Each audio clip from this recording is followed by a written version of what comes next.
நம்ம சேனலில் வீடியோஸ் பார்க்குற நிறைய பேர் தெரிஞ்சிருக்கும்னு நினைக்கிறேன். நான் வந்து மோஸ்ட்லி வீட்டில் இருந்தேன்னா லன்ச்சை ஸ்கிப் பண்ணிவிடுவேன், இல்லை பிரேக்ஃபாஸ்ட் ஸ்கிப் பண்ணிவிட்டு பிரஞ்ச் மாதிரி சாப்பிடுவேன் அப்படின்ட்டு.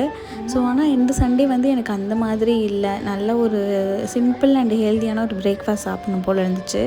ஏன்னா லன்ச்சுக்கு வந்து நாங்கள் வெளியில் போகிறோம் அப்படிங்கிறதுனால எனக்கு பிரேக்ஃபாஸ்ட் வந்து ரொம்பவே லைட்டாக இருக்கணும்னு தான் பிளான் பண்ணியிருந்தேன்.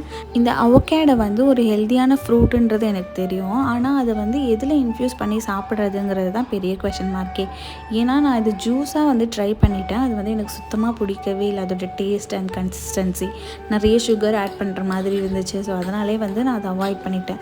பட் இதை வந்து சாண்ட்விச்சாகவும் பண்ணி சாப்பிட்லாம் அப்படிங்கிறது இன்ஸ்டா ரீல்ஸ் ஃபீடில் தான் வந்து நான் தெரிஞ்சுக்கிட்டேன். ஸோ ஒய் நாட் நம்ம ட்ரை பண்ணக்கூடாதுன்னு சொல்லிட்டு தான் சண்டே வந்து ட்ரை பண்ணியிருந்தேன். அண்ட் இது வந்து நான் ஸ்விக்கி இன்ஸ்டாமார்ட்டில் தான் வாங்கியிருந்தேன். இந்த ப்ரெட்டு, அதுக்கப்புறம் இந்த அவகேடோ எல்லாமே.